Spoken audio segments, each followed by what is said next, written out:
안녕하세요. 오늘도 사연 살롱을 찾아주셔서 감사합니다. 저는 올해로 40이 된 여성입니다. 아직 미혼이고요. 이런 말 불쑥 꺼내긴 좀 그렇지만 부모님이 안 계셔서 고2 때부터 동생을 책임지는 나름 가장이었어요. 동생은 저보다 2살 어린 남자아이인데도 마음이 어리고 눈물이 많아 누나인 제가 신경을 많이 써야 했죠. 그에 반면 저는 큰일을 겪기 전엔 기집애여도 어지간한 남자애들 못지않게 드세고 까불기 좋아하는 그런 천방지축이었는데요. 어려운 환경은 천방지축 아이도 철들게 하는 건지 갑작스럽게 닥쳐온 큰 시련 때문에 저는 다른 아이들과 다르게 빨리 어른이 되었어요. 나 하나 책임지기 버거운 나이였지만 동생까지 있으니 현실이 무섭긴 해도 도망칠 순 없겠더라고요. 그리고 제가 나름 그런 어려움 속에서도 길을 잃지 않고 잘 살 수 있었던 건 제 곁에 좋은 어른들이 함께 해주었기 때문이었는데 40이 되어서 그런 걸까요?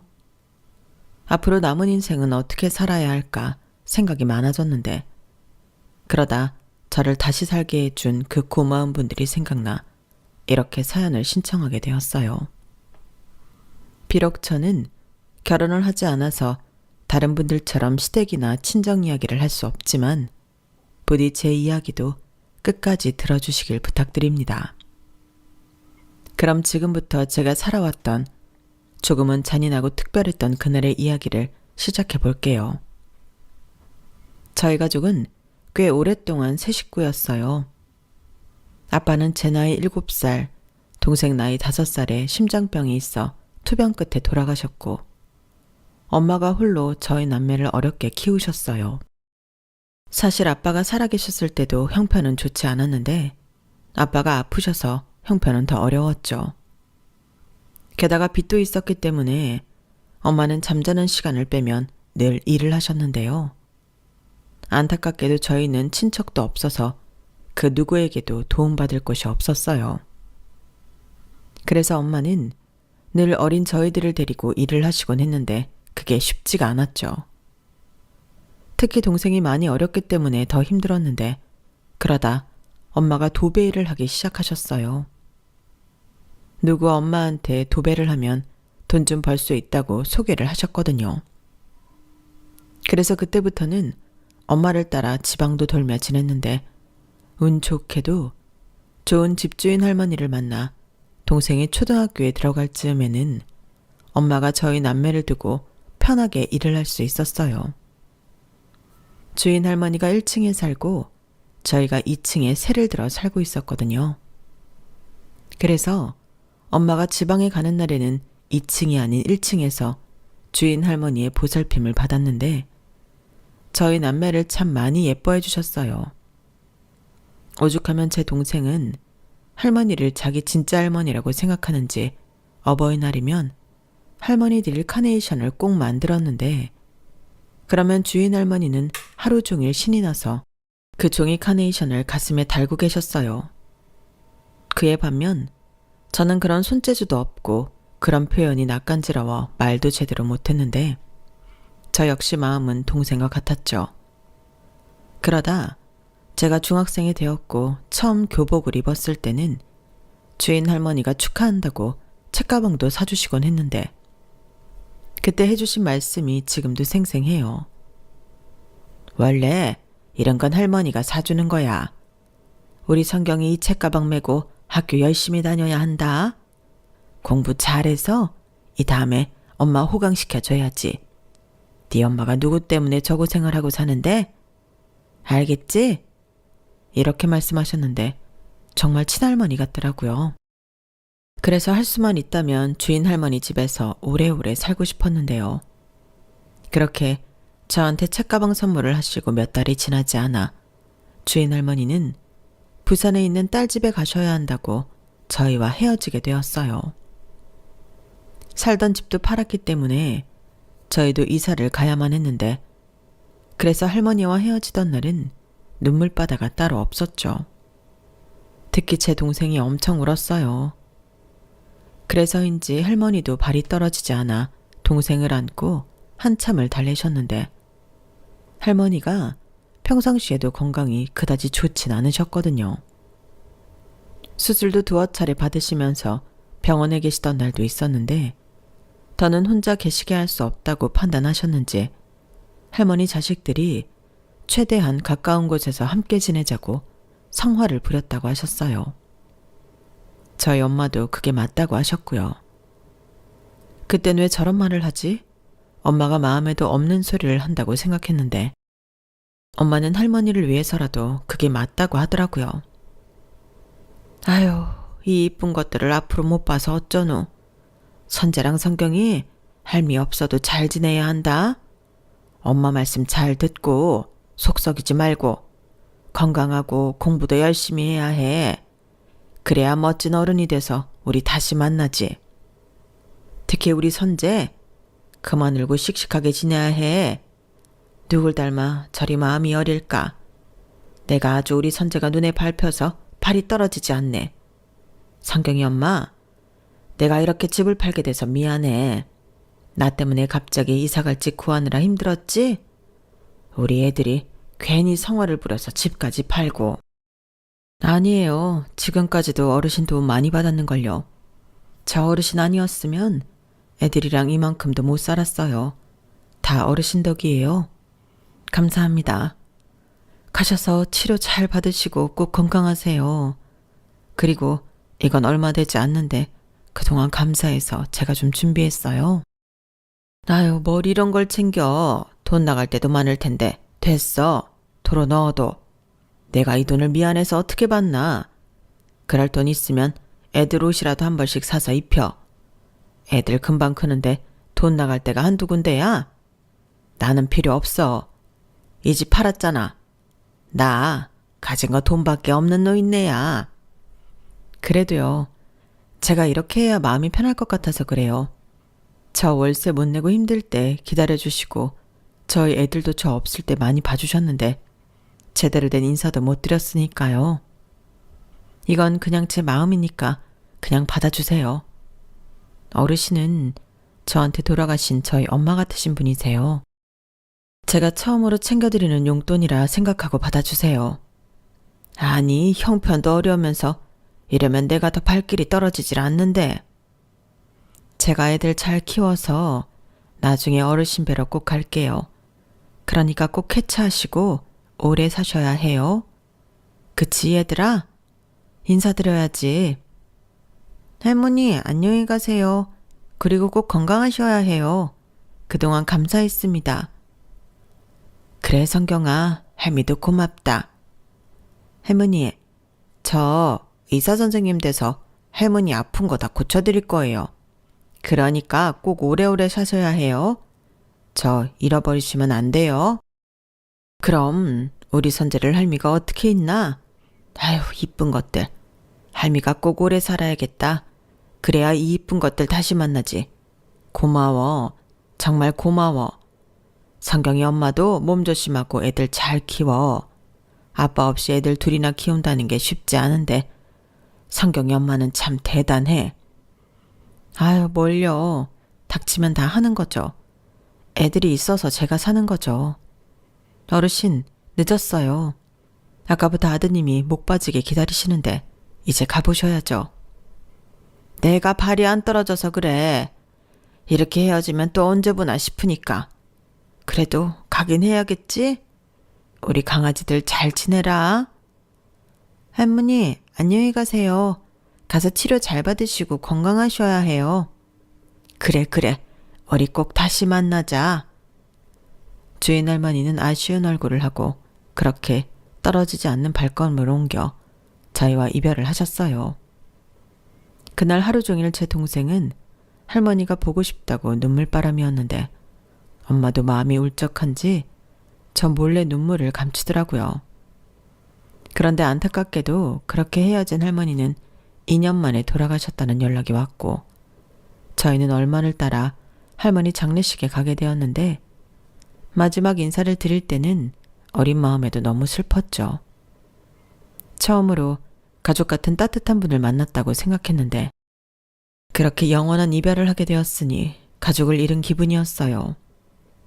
그리고 그때까지는 저에게 일어날 비극을 짐작조차 할 수 없었는데 제가 고2, 동생이 중3이 된 어느 가을날 거짓말 같은 소식이 제 인생을 흔들었어요.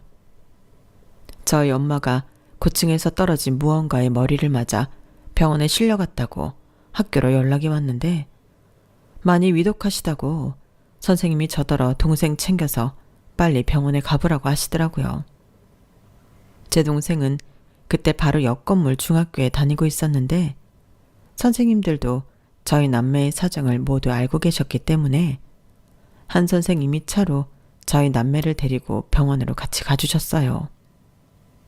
하지만 저희 엄마는 이미 세상을 떠난 뒤였는데 의사 선생님 말씀으로는 출혈이 너무 심해 손도 제대로 써볼 수 있는 상황이 아니었다고 하시더라고요. 그 말을 듣는데 왜 그렇게 무슨 말인지 하나도 모르겠던지 갑자기 멍해지는 것만 같았는데요. 그때였어요.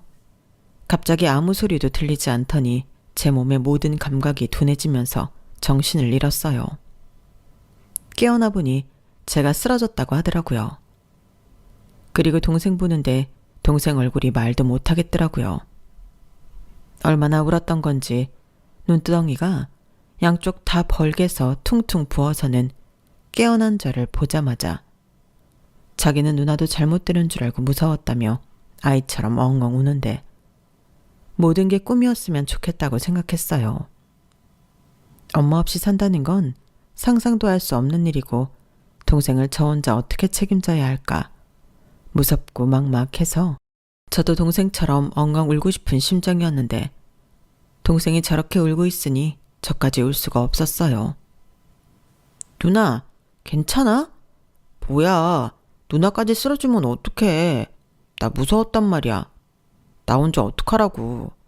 내가 얼마나 무서웠는지 알아? 누나 정말 미워. 선재야, 미안해. 근데 엄마는 정말 우리 엄마 못 깨어나는 거래? 몰라. 아까 간호사 누나가 어른한테 연락하라고 했는데 우리 연락할 데가 없잖아. 할머니도 돌아가시고 우리 어떡해. 우리 엄마 어떡해.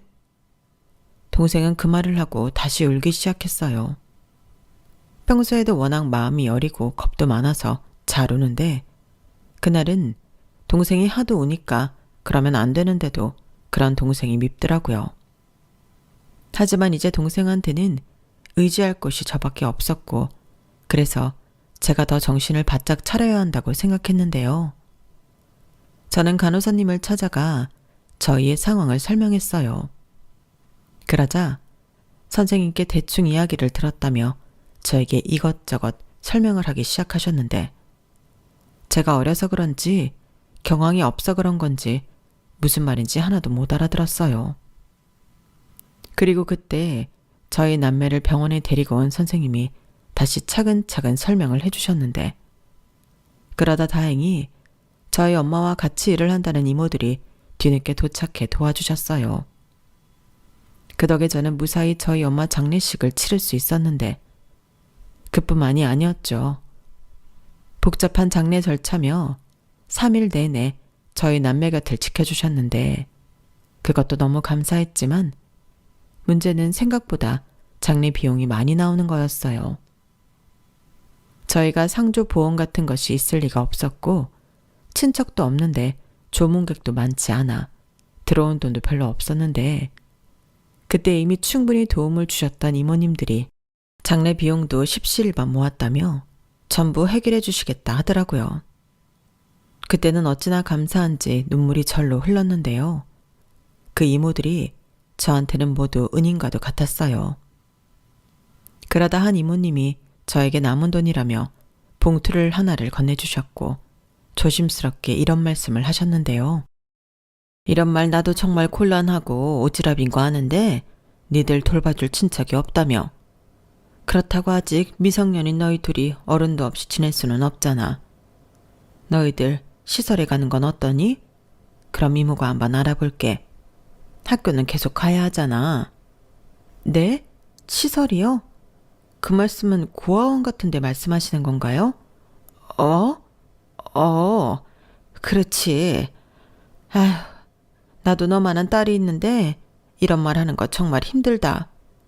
마음 같아서는 내가 니들 전부 우리 집에 데리고 가고 싶은데 그럴 상황은 아니고. 이모가 괜한 말해서 혹시 마음 상했니? 아니요, 생각해 볼게요. 신경 써주셔서 감사합니다. 그리고 저희 도와주신 돈은 제가 커서 꼭 갚을게요. 갚긴 뭘 갚아. 됐다. 어른이 그 정도도 못하니? 당연히 해야 하는 일이야. 너는 신경 쓰지 마. 그리고 이거 이모 연락처 적어둔 종이인데 잃어버리지 말고. 무슨 일 있거나 도움 필요하면 꼭 연락해. 성경아, 힘들겠지만 우리 마음 단단히 먹자. 아휴, 나 어쩌다 이런 일이 생겼다니. 정말 하늘도 무심하시다. 데려갈 사람이 없어서 네 엄마처럼 착하고 성실한 사람을 데려간다니?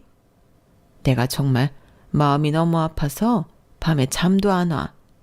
그래도 어쩌겠니? 동생도 있는데 성경이 네가 힘을 내야지. 하늘에서 엄마가 도와주실 거야. 다 잘 될 거니까 성경이 너는 정신 바짝 차리고 살아. 무슨 일 있으면 이모한테 연락하고. 알았지? 꼭이다. 이모님은 마치 자기 일처럼 저희 남매의 일을 안타깝게 생각하셨어요. 그리고 엄마의 장례가 모두 끝나고 그 이후에도 여러 차례 저희에게 먼저 연락하시고 반찬이며 이것저것 챙겨주셨는데 역시나 문제는 저희 거처였어요. 저희가 살던 곳이 월세였는데 월세 낼 돈도 없고 계속 보증금만 까먹고 살 수는 없으니 정말로 시설에 가야 할지 말아야 할지 결정을 하긴 해야겠더라고요. 그런데 이 울보 동생은 또 누나랑 헤어지기라도 하면 어떡하냐고 막무가내로 시설엔 안 가고 싶다고 고집을 부렸는데 참 난감했어요. 저라고 동생이랑 헤어지고 싶은 마음은 눈꽃만큼도 없었으니까요. 하지만 역시 학교를 생각하면 시설밖에는 없는 것 같았는데요. 저도 저지만 저는 동생만큼은 꼭 대학에 보내고 싶었어요. 야, 김선재, 너 누나 말 똑바로 들어. 시설에 간다고 해도 누나는 금방 성인 되니까 너보다 빨리 나올 거야. 그럼 누나가 밖에서 일해서 자리 잡고 너 기다리고 있을 거니까 딱 3년만 참아. 이제 제발 울지 좀 말고 독해지라고. 나도 아는데 마음이 그렇게 안 되는 걸 어떡해. 무섭단 말이야. 나도 무서워. 누나는 뭐 아무렇지 않은 줄 알아? 근데 네가 그렇게 울고 징징거리면 누나도 불안해서 미칠 것 같아. 누나 미안해. 알았어. 이제 꼭 참고 안 울게. 그러니까 누나 화내지 마. 내가 잘못했어. 그럼 이제부터 누나가 하자는 대로 해. 3년이야. 만약 정말로 다른 시설로 가게 돼서 우리 떨어져 지내야 한다고 해도 딱 그때까지만 참고 기다려. 누나가 너 대학 갈 때 돈 만들어 놓고 있을 테니까 아무 걱정하지 말라고. 그럼 누나는 대학 안 가? 대학은 무슨. 야, 누나 공부 못해. 근데 너는 공부 잘하잖아. 그럼 공부 잘하는 애가 대학 가야 하는 거 아니야? 너 의사 되고 싶다며. 그래도. 야, 걱정하지 마. 너도 나 못 믿어? 저는 자신도 없으면서 동생 앞에서 큰 소리를 뻥뻥 쳤어요. 사실 저도 무서워서 더 큰 소리를 쳤던 것 같은데 제가 한 말이 있으니 그 약속을 지켜야 한다는 생각에 매일 골머리를 앓았어요. 그러다 어떻게 소식을 알게 된 건지 예전 돌아가신 주인 할머니의 따님이라는 분이 저희를 찾아오셨는데요. 전에 장례식에서 얼굴을 봐서 그런지 아주 낯설지는 않더라고요. 그리고 어쩐지 소중한 가족을 잃었다는 공통점 때문인가 친숙하게도 느껴졌는데 그때 그분이 그러셨어요. 감사하게도 저희 남매의 후견인이 되어주시겠다고요. 알고 보니 주인 할머니께서 돌아가시기 전에 유언으로 저희가 도움이 필요할 때 꼭 한 번은 도와주라고 하셨다는데 그래서인지 집을 판 돈도 쓰지 않으셨다고 하시더라고요.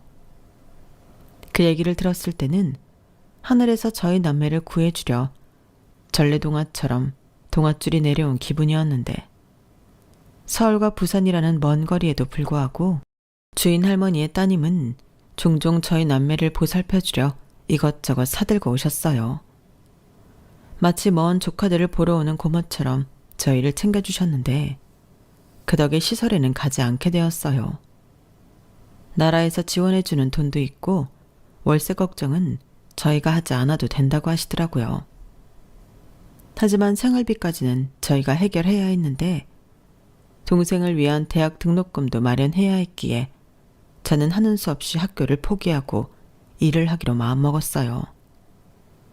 하지만 부모님도 안 계시고 미성년자인 저를 고용해주겠다는 곳은 단 한 곳도 없었는데 세상이 정말 호락호락하지 않더라고요. 그러다 저희 동네랑은 거리가 꽤 있는 한 시장 근처 골목을 들어가게 되었고 거기엔 할머님이 혼자 운영하는 식당이 있었어요. 순간 배가 갑자기 고파지는 것 같았는데 돈이 없어서 가게에 들어갈 수 없었죠. 그런데 사골 우리는 냄새가 어찌나 좋은지 입안에 침이 고였는데요.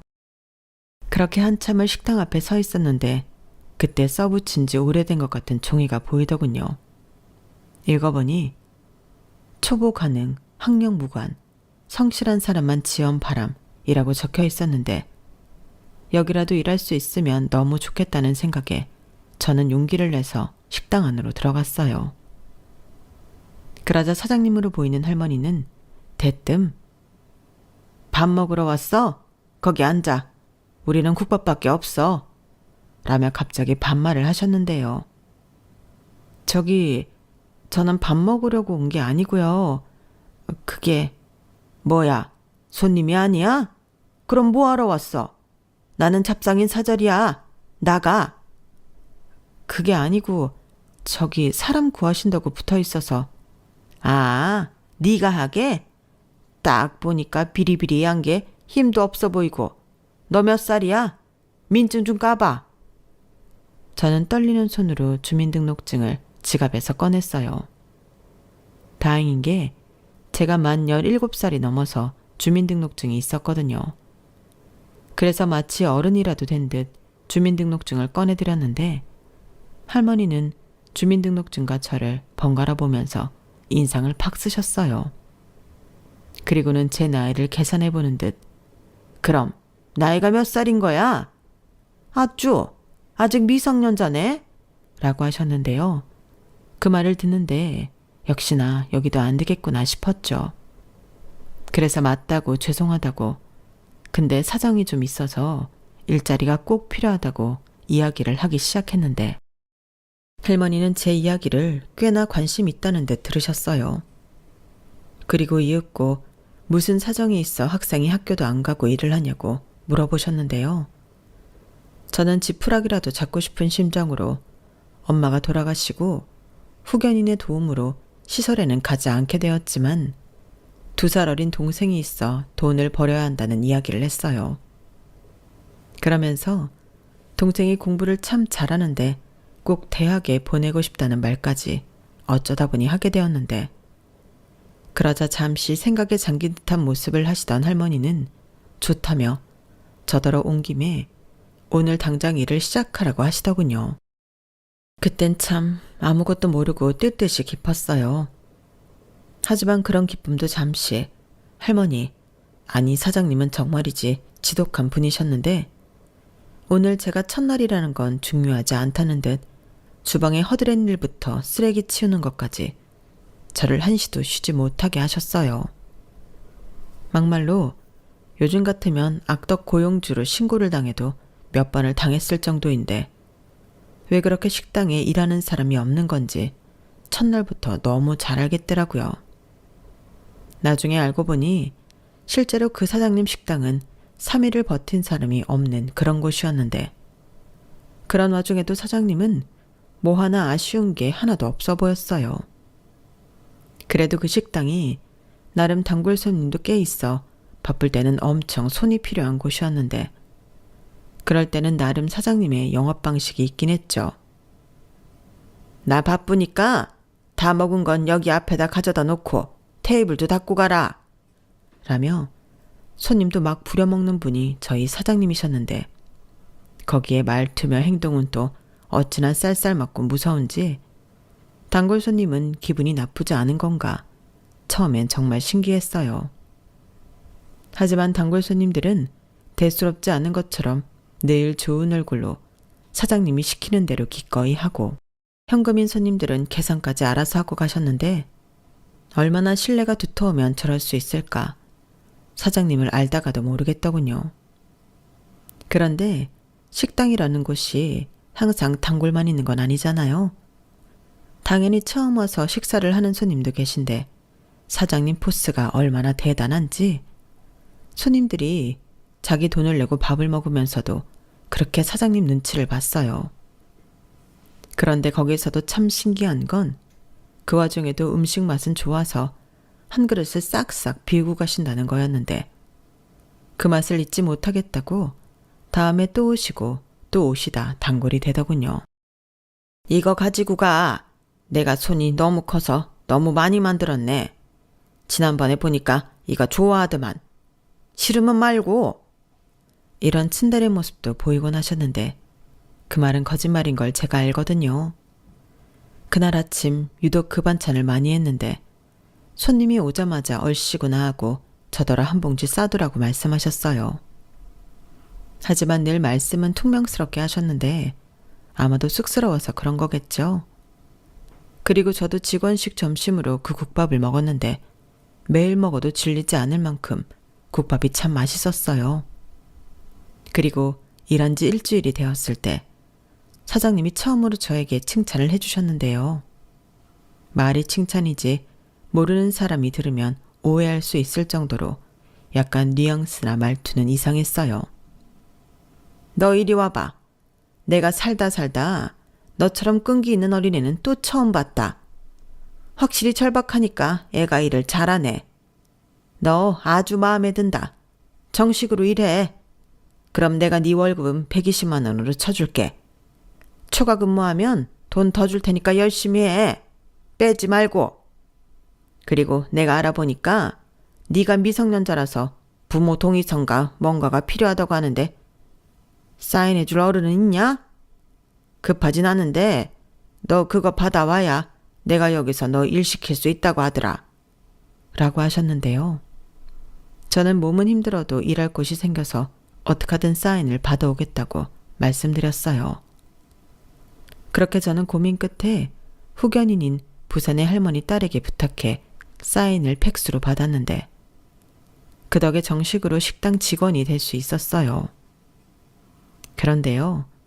전에도 일의 강도가 어마어마했지만 정식 직원이 되고 보니 식당 일이라는 게 정말 힘든 노동이었는데 거기에 구박은 또 어찌나 하시던지 이거 마음에 안 드니까 다시 해라. 이것도 못하냐. 저에게 매일같이 화를 내시는데 그렇게 구박만 받다 보니 성격이 점점 소심해지더라고요. 제가 원래 말도 많고 덤벙거릴지언정 행동이 굼뜨거나 하진 않는데 하도 혼이 나니까 생각하느라 시간이 많이 걸렸거든요. 그럼 또 기다렸다는 듯이 빨리 못하냐고 불호령이 떨어졌는데 여기가 아니면 큰돈을 벌 수 있는 곳이 없다고 생각한 저는 이를 악물고 버틸 수밖에 없었어요. 하지만 그런 저에게도 참기 힘든 일이 있었는데 그건 바로 근무 시간을 사장님 마음대로 한다는 거였어요. 엄연히 약속한 근무 시간이 있는데 사장님은 마치 그런 게 어딨냐는 듯 저를 마구 부려먹더라고요. 예를 들면 손님이 없는 날은 저더러 김치 담글 거니까 1시간 더 하고 가라고 한다던가 갑자기 청소를 하라며 저를 늦게까지 붙잡으셨는데 물론 늦게까지 일을 하면 돈이야 준다고 하지만 이렇게 매일 근무 시간을 넘기다 보니 저도 그게 너무 힘들었어요. 집에는 동생만 있었고 동생 끼니도 챙겨줘야 하는데 주인 할머니는 동생이 애도 아니고 무슨 밥을 챙겨주냐며 잔말하지 말고 일을 하라고 저에게 다그치셨죠. 그리고 한 번은 제가 이렇게는 계속 초과 근무 못한다고 용기를 내서 말을 한 적이 있었는데요. 저는 그때 사장님한테 들은 말 때문에 식당을 그만둘 생각을 하게 되었어요. 그 말이 뭐였냐면요. 왜? 너 돈 필요한 거 아니었어? 너는 집에서 일찍 오라고 하는 부모도 없잖아. 기껏 근성 있는 것 같아서 일 시켜줬더니 그새 힘들다고 엄살 피우는 거야? 그럴 거면 지금 당장 때려치워. 너 아니어도 일할 사람 많으니까. 이렇게 호통까지 치며 저를 혼내셨는데 그날 들은 말들은 저에게 모두 잊지 못할 상처가 되었어요. 부모님이 안 계신 것도 서러워 죽겠는데 저런 말까지 들으니 상처 입은 곳에 소금 세례를 맞은 것 같았거든요. 그리고 솔직히 말해서 저는 거의 매일 사장님 욕을 안 한 적이 없었는데요. 아무리 생각해도 제가 잘못한 게 없는데 부모가 없다는 이유로 이런 일까지 당하나 싶어 너무 서러웠어요. 그래서 이건 아닌 것 같아 제 정신건강을 위해서라도 월급만 받으면 그날부로 그만둬야겠다고 생각했는데 이윽고 월급날이 되었어요. 월급은 통장으로 받기로 되어 있었는데 설레는 마음으로 은행 ATM 기계에 통장을 넣고 확인을 했죠. 그런데 제가 월급을 확인하던 순간 저는 깜짝 놀라게 되었고 뒤도 돌아보지 않고 바로 사장님에게 뛰어가야 했는데 아무래도 사장님이 연세도 있다 보니 실수를 하신 것 같더라고요. 제 월급은 120만 원이었으니 아무리 초과 근무를 했다고 해도 이 금액이 될 수가 없는데 제 통장에 무려 250만 원이라는 큰 돈이 들어있었죠. 그래서 이건 뭔가 분명히 잘못됐다고 생각했어요. 그렇게 숨주대대로 못 쉴 만큼 저는 식당으로 뛰어갔고 그날 사용할 사고를 우리고 계시던 사장님을 보자마자 저는 거친 숨을 몰아쉬며 통장에 찍힌 금액을 보여드렸죠. 사장님, 이것 좀 보세요. 뭔가 잘못됐어요. 라고 겨우 말을 마쳤는데 그러자 사장님은 돋보기 안경까지 챙겨와 끼시고는 제 통장을 유심히 보시더군요. 그리고는 뭐가 잘못됐다는 거야? 글씨도 아주 콩알만해서 눈알이 다 아프네. 라고 아무렇지 않다는 듯 말씀하셨는데 괜히 제가 더 답답해서 아니 여기 보세요. 제 월급이 250만 원이나 들어왔다니까요. 저 그거 아니잖아요. 잘못 입금하신 거 맞죠? 라고 큰 소리로 얘기했어요.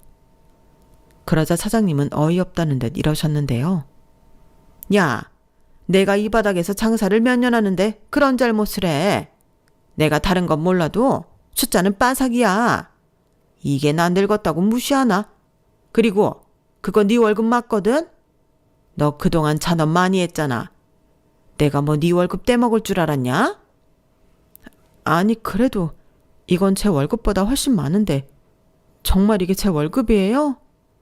그래, 네가 어려서 잘 모르나 본데 원래 근무 외 수당이 더 비싼 거야. 돈 더 많이 벌었으면 좋아할 것이 뭘 아침부터 여길 와서 따져? 왜? 더 줘서 불만이야? 아주 더 줘도 지랄이네. 그런 게 아니고요. 저는 혹시 같은 소리 하지 말고 너는 일이나 똑바로 해. 너 동생 대학 보내야 한다면서. 그럼 그거 벌어도 빠듯해. 너는 뭐 평생 여기서만 일할 거야? 너는 공부 안 해? 네? 저요? 저는 나야 옛날 사람이라 가방끈 짧아도 뭐라고 할 사람 없지만 너는 아니잖아. 요즘 세상에 중졸명언 가지고 어디 가서 사랑굿이라고 살래? 너 2시간 늦게 출근해도 되니까 이번 달부터는 검정고시 준비해. 나도 중졸 직원은 쪽팔려서 싫다. 사장님, 저 여기 들어올 때 학령 무관이었는데 그리고 2시간이나 늦게 출근하면 월급이 아이고, 아까는 너무 많다고 지랄하더니 이젠 월급 줄어들까 봐 그러냐? 그건 걱정하지 마라. 내가 아무렴 이 나이에 직원 월급 깎으려고 꼼수 부리겠냐? 그리고 내 가게는 이제부터 학령 무관 아니야. 고졸 이상이야. 그럼 저는 너 잘리기 싫지? 그니까 기 쓰고 공부해. 동생 생각하는 네 마음은 기특하지만 네 동생이 네 인생을 책임져 주지 않는다. 내가 너 어떡하든 너 일 시켜서 월급 따박따박 챙겨줄 테니까 너는 공부 열심히 하고 내 식당에서 시키는 일이나 똑바로 해. 그리고 오늘은 첫 월급 받은 날이니까 일찍 가라. 동생이랑 통닭이라도 하나 튀겨가서 먹어. 통닭값은 이따 내가 따로 줄 테니까. 저는 뜻밖의 사장님의 호의에 어안이 벙벙했어요. 그동안 제가 알고 있던 사장님은 말도 행동도 그저 무서운 사람이었는데 실상은 누구보다 저를 생각하고 조금이라도 도와주고 싶어 자기만의 방식을 고수하신 분이셨어요. 그리고 실컷 미워했던 지난날들이 너무 죄송하기만 했는데 그래서인지 눈물이 갑자기 흘렀어요. 지금까지 대놓고 저한테 잘해주는 어른들은 많았지만 이렇게 아닌 척하면서 저를 챙겨주는 분은 처음이었거든요. 그리고 사장님은 제 눈물에 당황하셨는지 전에는 보지 못한 당황한 모습을 보이면서 왜 우냐고 울 거면 나가서 울라고 어쩔 줄을 몰라 했는데 그제야 사장님이 어떤 분인지 알 것 같았어요.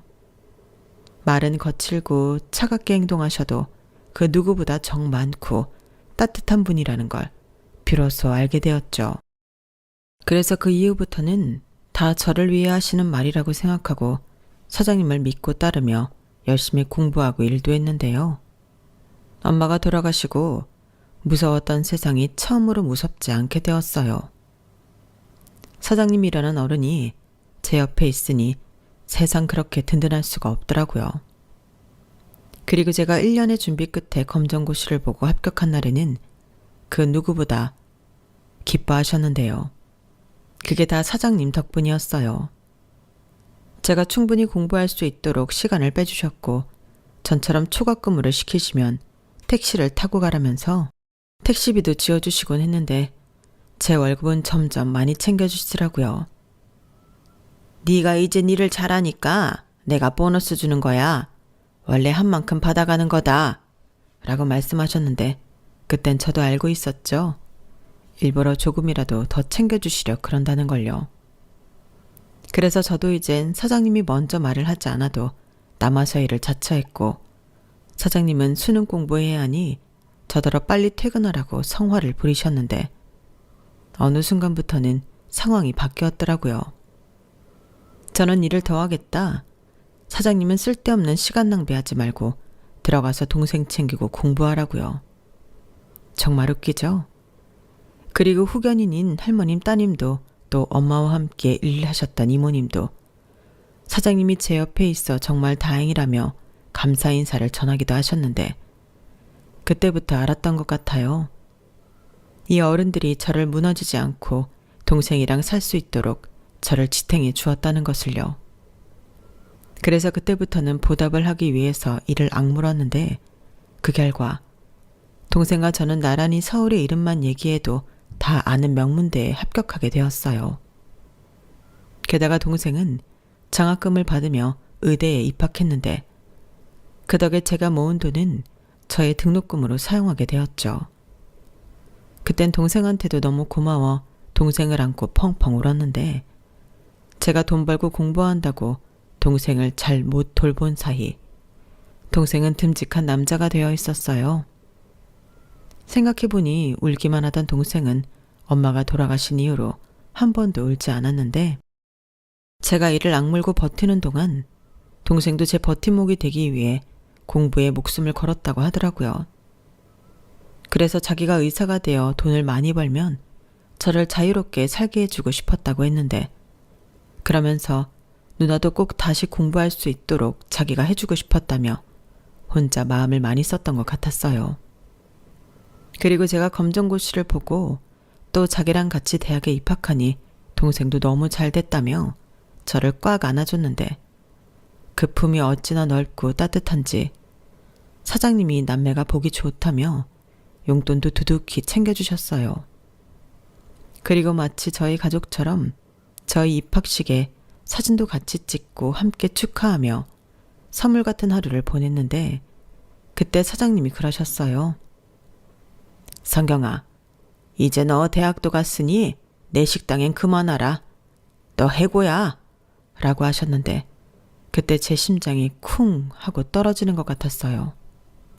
사장님, 저 해고하시는 거예요? 왜요? 왜긴 부담스러우니까 그렇지. 대학생이 왜 내 식당에서 일을 해? 그리고 너 이제 학교 다녀야지. 남들처럼 연애도 좀 하고 예쁘게 꾸미고. 넌 기집애가 그런 거 하고 싶지 않냐? 맨날 옷도 그게 뭐야? 싫어요. 저 사장님 가게에서 일하는 거 좋아한단 말이에요. 연병알, 좋긴 뭐가 좋아. 이제 나도 힘들어서 장사도 쉬엄쉬엄 할 거야. 늦게까지 안 하고. 그 뭐냐? 뭐라고 했는데? 아무튼 식당 문 일찍 닫고 나도 놀러 다닐 거다. 거짓말. 사장님이 무슨 놀러를 다녀요. 친구도 없으면서. 원래? 네가 내가 친구가 있는지 없는지 어떻게 알아? 다 알아요. 그리고 이제 사장님 가게 저 없으면 안 돌아가요. 이건 또 무슨 귀신 씨나라 까먹는 소리야. 왜? 왜 내 식당이 너 없다고 안 돌아가냐? 원래 사람이 들어온 자리는 몰라도 나간 자리는 티가 팍 나는 거거든요. 예전처럼 많은 시간을 일하지 못해도 저 저녁 장사는 도와드릴 수 있어요. 저도 돈 벌어야죠. 다음 학비도 그렇고 생활비도 필요하고. 그래서 과외하라고. 싫어요. 이제 공부 지긋지긋해. 대학생이 공부가 지긋지긋하면 어쩌자는 거야? 아무튼 안 돼. 무슨 애가 이렇게 껌딱지 마냥 안 떨어지려고 그래. 사장님, 저희 누나 좀 봐주세요. 저희 누나가 사장님 엄청 좋아해서 그래요. 집에 와서도 하루 종일 사장님 얘기만 하는데. 아마 사장님 가게 못 가면 저희 누나 우울증 걸릴걸요? 저도 부탁드려요. 이 남매가 쌍으로 왜 이러나? 그리고 뭐 때문에 내 얘기를 하루 종일 해? 성경이 너 혹시 내 뒷담화 까냐? 비밀이에요. 그러게 저한테 좀 잘해주세요. 저게 진짠가 보네. 나 참, 처음에는 말도 제대로 못하고 덤벙거리기만 하더니 이젠 아주 나를 갖고 놀아요. 내가 너무 잘해줬네. 그래서 싫으세요? 누가 싫대? 아유, 내가 말년에 이게 뭔 짓이야. 아무튼 둘 다 이제 시작이다. 대학 공부 빡시게 하고 취업도 잘해야지. 선재, 너는 의사 된다며? 네, 저 의사 될 거예요. 그러니 사장님은 제가 책임지고 주치되어 드릴 테니 걱정하지 마세요. 듣던 중 든든한 소리네. 내가 늙어서 안 아픈 데가 없거든. 그럼 앞으로 부탁 좀 해. 성경이 너는? 그럼 학교 끝나고 3시간만, 주말엔 쉬고. 알겠냐? 이 이상은 나도 안 돼. 사장님은 참 사람이 물러 터졌어요. 말로는 안 된다, 싫다고 하지만 정작 속은 아니었는데, 그래서 더 저는 사장님이 좋았어요. 하늘에서 엄마가 보내주신 엄마 대신 같았는데, 그래서 더 사장님에게 손녀 같은 존재가 되고 싶었죠. 전에는 몰랐는데 할머니는 딸이 하나 있었는데 그 딸이 이른 나이에 병으로 세상을 떠나 가족이 없는 분이셨거든요. 그러니 가족이 없는 사장님과 부모가 없는 제가 만난 거였는데 그래서였을까요? 처음부터 사장님은 저를 품어주셨는데 그 방식이 좀 거칠고 낯설 뿐 그 누구보다 저를 위하고 사랑해 주셨어요. 그걸 시간이 지나면서 더 많이 알게 되고 느끼게 되었는데 그런 사랑을 받은 채가 무너질 리가 없었죠. 그렇게 시간이 흘렀어요. 4년 동안 휴학하지 않으려고 진짜 무진장 노력하며 살았는데 동생은 국시를 보고 인턴이 되었고 저는 유명한 식품 대기업에 들어가 신제품 개발 연구원이 되었어요. 사장님 옆에서 지내다 보니 진로도 저절로 그쪽으로 마음이 가더라고요. 그리고 이건 비밀인데 사장님이 제 연구에도 많은 도움을 주셨어요. 아무리 가방끈이 짧다고 해도 한 분야에서 50년 넘게 일을 했는데 따라올 전문가는 없더라고요. 그래서 수석 연구원이 된 지금도 저는 일하다 막히는 부분이 있으면 뽀로로 사장님을 찾아가는데요. 사장님은 이제 식당도 정리하고 쉬는데 제가 자기를 귀찮게 괴롭힌다며 싫은 척하지만 좋아하세요. 다른 분한테 들었는데 그렇게 나가서 제 자랑을 하고 다니신다고 하더라고요. 하지만 저한테는 언제나 그렇듯 잔소리하고 뭐가 불만인지 맨날 마음에 안 든다고 뭐라고 하시는데 이젠 저한테 결혼 안 하냐고 잔소리가 아주 대박입니다. 아, 제 동생 상대도 사장님이 골라주셨어요. 정말 요즘 여자 같지 않게 착하고 참했는데 저도 마음에 쏙 들더라고요. 그리고 한 번 자리를 만들어줬을 뿐인데 지들이 눈이 맞아 연애하고 얼마 전 결혼까지 하게 되었는데요. 사람의 인연이라는 게 정말 신기해요. 제가 할머니 식당에 일을 하고 또 은혜를 입은 것도 모자라 가족까지 찾아주셨는데 이걸 다 어떻게 갚아야 할지 아무래도 제가 더 열심히 살아서 성공해야 할 것 같죠? 사장님은 제가 시집가서 잘 사는 모습을 보여주는 게 은혜 갚는 거라고는 하시는데 그건 저 혼자 원한다고 할 수 있는 게 아니잖아요. 그리고 동생의 결혼식은 저희 남매를 걱정해주고 챙겨주신 고마운 분들을 모두 초대해 뜻깊은 자리로 만들었는데 새삼 이 어른들이 안 계셨다면 우리 남매는 어떻게 살았을까 상상만 해도 무섭기만 했어요. 그리고 저희 남매의 세상을 바꿔준 고마운 분들에게 저는 지금도 갚을 것이 많다고 생각하는데 아마 평생을 갚아도 다 갚을 수는 없겠죠. 그래서 할 수만 있다면 저도 그분들처럼 누군가를 위해 기꺼이 손을 내밀 수 있는 그런 어른이 되고 싶은데요. 물론 쉬운 일은 아니겠죠. 하지만 저는 멘토들이 너무 많으니 잘할 수도 있을 것 같은데. 그렇잖아요. 한 분도 아니고 이렇게 많은 분들을 곁에 둘 수 있는 사람이 저 말고 또 누가 있겠어요. 그러고 보면 저는 참 복도 많은 사람인데 그것도 모르고 저는 제가 세상에서 가장 불쌍하고 불행한 아이라고 생각했으니 인생사는 아무도 모른다는 게 꼭 맞는 말인 것 같아요. 그리고 이젠 사장님이 아닌 저희 남매의 할머니가 되어주신 제 인생의 은인에게도 받은 것 이상의 효도를 할 생각인데요. 다행히 내일 모레 아안을 바라보는 연세에도 저희 할머니는 정정하십니다. 제 동생이 어찌나 세심하게 케어를 하는 건지 할머니 말로는 회춘하고 있는 것 같다고 하셨어요. 그래서 바람이 있다면 저희 할머니가 더 많이 회춘하셔서 저희 남매 곁에 오래오래 계셔줬으면 좋겠는데 혹시 또 모르죠. 제가 늦게나마 제 짝을 만나 할머니가 그토록 바라시는 대로 예쁜 가정을 꾸릴 수 있을지도요. 그러니 앞으로 어떻게 될지 모르는 인생 최선을 다해 감사한 마음으로 살아가도록 하겠습니다. 그리고 끝으로 이 자리를 빌어 저를 다시 살게 해준 고마운 분들께 감사의 뜻을 전하고 싶은데요. 받은 게 너무 많아서 어떻게 다 갚아야 할지 모르겠지만 제가 평생 효도하면서 살 테니 모두 건강하시고 행복하셨으면 좋겠습니다. 행복은 나누면 배가 된다고 하잖아요. 저는 앞으로 더 많이 나누고 더 많이 행복한 사람이 되려고요. 이상 제 사연은 여기까지였어요.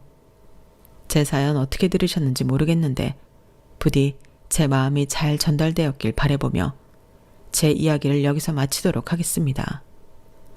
지금까지 사연 들어주셔서 대단히 감사드려요. 늘 건강하시고 행복하시길 바라겠습니다. 겨울이 지나면 봄이 오듯 여러분들의 소중한 일상에도 따뜻한 봄이 찾아가길 기원하며 안녕히 계세요.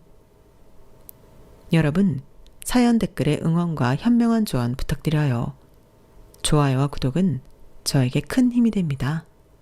오늘도 좋은 일 가득하세요.